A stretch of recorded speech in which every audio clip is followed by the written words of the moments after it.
If you're planning a road trip across Canada or seeking a unique summer destination, Manitoba should be at the top of your list. While many flock to the coast, we're here to show you why Manitoba is worth exploring. From breathtaking national parks to fun-filled festivals and family activities, there's so much to discover in the heart of Canada. In today's video, we're counting down the top things to do in Winnipeg and Riding Mountain National Park as a family in the summer. So whether you're passing through or making Manitoba your main stop, let's dive into the ultimate summer experience.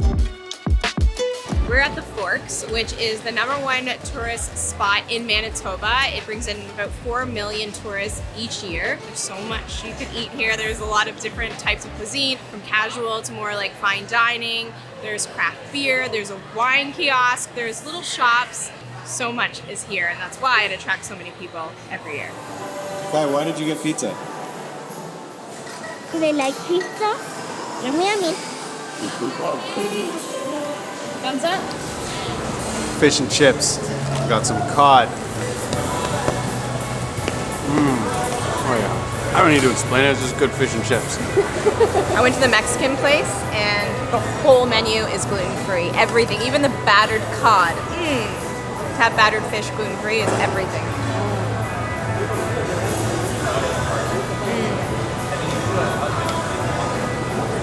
Highly recommend. If you enjoy learning about the history and culture of a place, told in a fun and interactive way, then the Forks National Historic Site Walking Tour is a must. We just finished a walking tour, which I wasn't too sure how it was gonna go, especially with a child and learning about history, but they made it super interactive and really fun. You wanna give it a try? I think you beat me again. It was really enjoyable, and Kai, our 5-year-old, really liked it too, so that says something. After learning about the history of the Forks, you can hop aboard Winnipeg Waterways River Tour for a relaxing boat ride. You can see the city from a new perspective as you cruise along the historic rivers. The award-winning Journey to Churchill exhibit is the most comprehensive northern species exhibit of its kind in the world. It's located in the Assiniboine Park Zoo and allows you to get up close with polar bears and other Arctic animals in an immersive experience. You'll learn about biodiversity, climate change, and conservation, and it's suitable for all ages. So our bears here at Assiniboine Park Zoo that we see in the Journey to Churchill exhibit, they were all from Churchill. They were rescued as cubs. Polar bears can't survive in the wild without their mother. So working with Manitoba Conservation, they were transitioned from living in the wilds to living here at our zoo. And they serve as amazing ambassadors for their species in the wild, that we can educate people, help them learn about bears, and hopefully conserve the bears in the wild. Guess what? So we were looking for monkeys, and we saw these monkeys, and the mama was with the baby, and then they were like, the baby was drinking from its mama's boobies. Beautiful. Are you having fun here? Mm-hmm. Yeah? I don't want to go. She just said to me, "Mom, this is the best trip ever." And it's only day 2. So success, yes. We're very particular about going to places like this. We want to make sure that animals just aren't in cages, that they're either being protected or they got injured and couldn't survive on their own. We don't want to see animals just taken out of nature and locked up. Most of the animals here would not have survived in the wild if they were by themselves. And from what I've seen with the staff and the animals, they're in an environment where they are loved. A short, free tram ride from the zoo will take you to Gather Craft Kitchen and Bar, which is an amazing restaurant serving up delicious, locally sourced, globally inspired, modern prairie cuisine. Right now we're at Gather Craft Kitchen and Bar, which is a restaurant located in the Leaf, which is an indoor horticultural attraction here in Winnipeg. What's really cool about it is the menu is inspired by the natural world and the plants that are grown here at the Leaf. The menu items incorporate fresh produce sourced seasonally from the gardens at the park, and ingredients also produced locally by Manitoba growers and farmers. So we're eating local, which is always what I try to go for. Is that good? Oh yeah. Guys, so I got this Cranberry juice. cranberry juice, and let's try it out.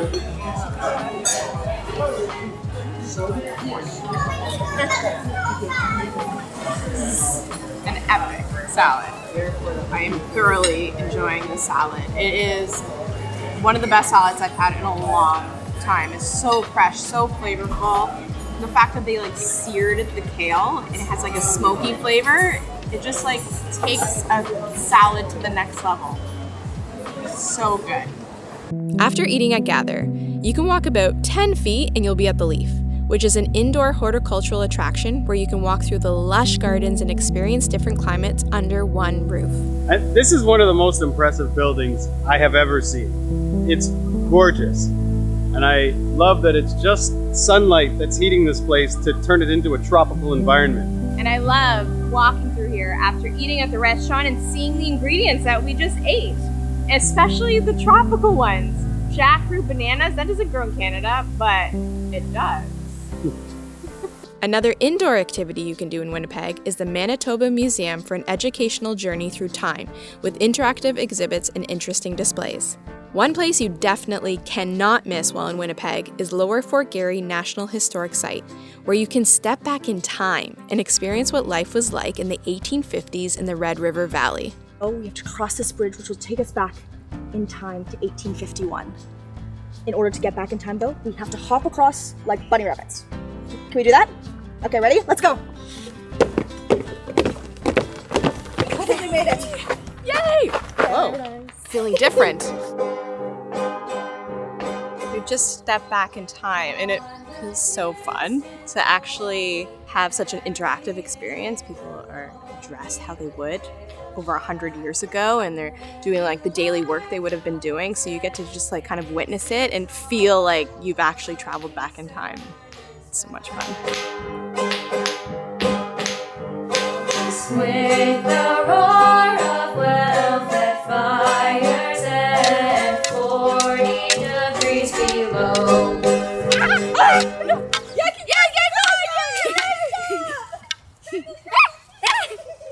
That was awesome. So these are blank coins, and then we're gonna put it in here, and then there's this little stamper that's gonna stamp these, and then it's gonna turn into a coin. Set. There you go. This has LFG for Lower Fort Garry with a big York boat. And on the other side is a fur bale. Let me say those. Let me see all of them. Give me all of them. We were just talking about some of the yarn making. We use this contraption called a weasel. How it works is you spin it around a certain number of times, maybe 40 or more times, and it would be the kids' job. Now, most kids can't count to 40 or higher without messing up multiple times in a row. So in the back here, they put a little cog. And so when the cog turns around and then once it gets to the X number of times that is needed to make the skein of yarn, it makes a popping sound. So that's where we get the saying, "Pop goes the weasel," from this contraption here from the Victorian period. Another stop you need to make just outside of Winnipeg is to Pineridge Hollow. Here you'll get a little bit of shopping, nature, and dining. We had one of the best meals of our trip at Pineridge Hollow restaurant. The farm-to-table menu uses seasonal produce and herbs from the garden to create a unique experience for the taste buds. I got this blackberry basil drink and it is so refreshing. It's like summer in your mouth, explosion of flavors. And as you can see, there's others. There's Sia's, but I'm definitely gonna have to try. This is egg, and I'm gonna pop it. See?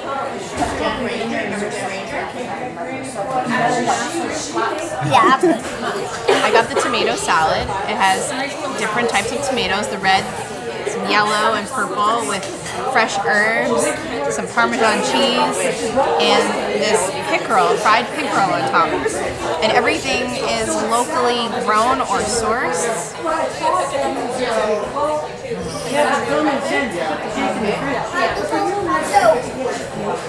So fresh. I'm almost done my meal. We totally forgot to film. I just started gorging and it was so good. But the amount of flavors and textures on this like open face sandwich is pretty incredible. You really taste the flavors of the herbs and the things that are coming out of the garden. It's pretty incredible. I can literally see the chicken coop from here that laid the egg that was on my sandwich. It's pretty cool.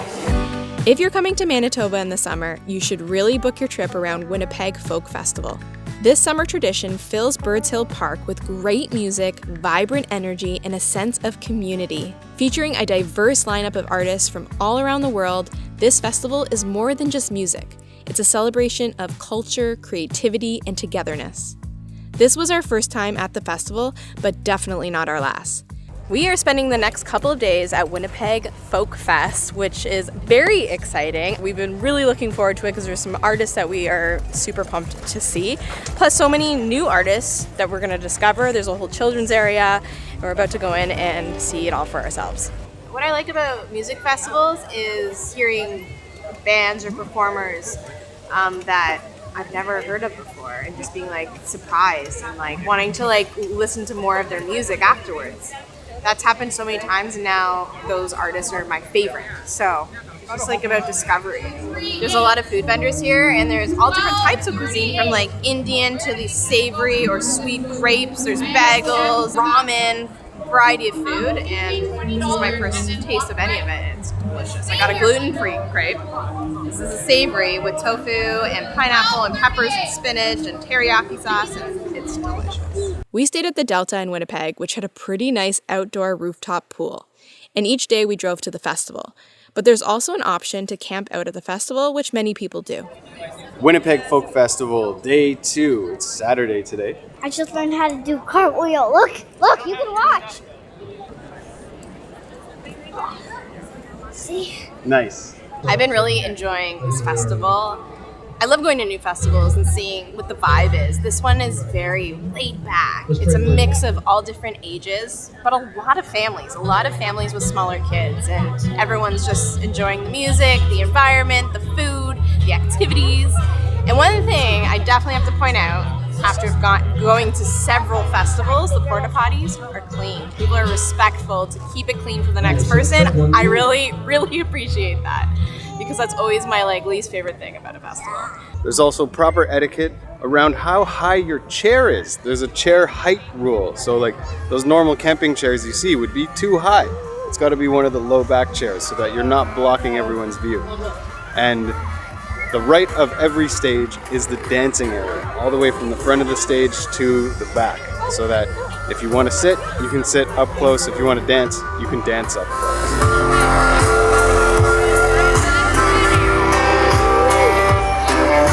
The best place to retreat to after a festival is into nature. And the best place to do that in Manitoba is Riding Mountain National Park. We just drove a few hours from Winnipeg to Riding Mountain National Park, and we're staying at Arrowhead Family Resorts in these brand new cabins that were just built this year. There's a lot of outdoor communal spaces, including an outdoor fire pit, and we're right in the heart of Clear Lake town. So we're gonna get to explore this area and then come back to this beautiful cottage to enjoy in the evening. I've never stayed in a national park in accommodations that were this nice. This is next level. We just whipped this up in the kitchen, which is really nice. And we have this view on our balcony of town, and we can just people watch while we eat. We're spending a couple of nights in the town of Clear Lake, and it is so cute here. From all the little boutique shops and restaurants, and everyone is outside enjoying the summer and the long days. We're gonna have a lot of fun while we're here. We're at a scale of 1 to 10. 10 being super delicious, 1 being really gross. 40. 40? 1,000. 40,000. Don't have all of it, okay? What do you mean?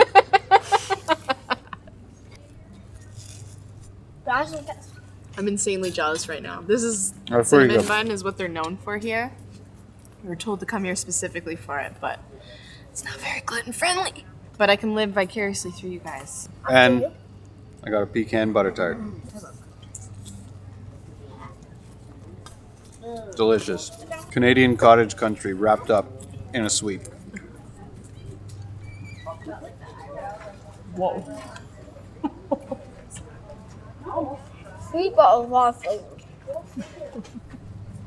Come on, you didn't even swallow the first bite. You're taking 2 bites? We are out on a e-bike adventure. We got our electric bikes, we got Kai in the back here in a little trailer, and we're just finding some paths to explore in nature and in this national park.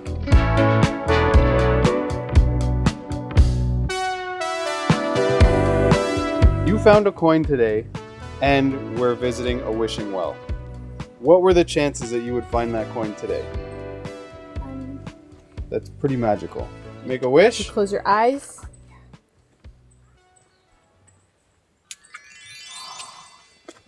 There it goes. And now your wish is going to come true. After spending the afternoon exploring on land, an evening on the water is a must, especially to watch the sunset. And after a sunset cruise, spend the next morning at the spa. This morning, I get to have a spa date with myself while Sia and Kai go on their own father-daughter adventures. Right now, I'm in the relaxing room, which is so cozy. There's a fire going, there's a little tea station so I can sip some tea while I relax over here, which is what I'm gonna do right now. If you've never been to a Nordic or Scandinavian spa, it is such a treat. So how it works is there are cold pools and hot pools, and you alternate between the two, between the colds and the hot temperatures, and it stimulates blood flow, which is really good for your circulation and your metabolism, among other health benefits. There's also a sauna, steam room, and relaxation room here, so I'm going to take advantage of all of it.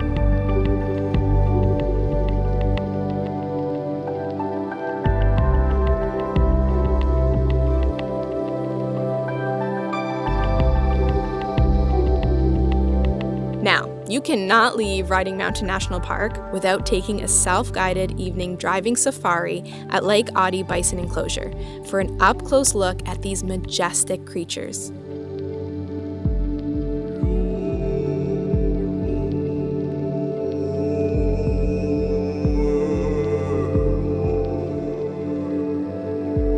What do you think?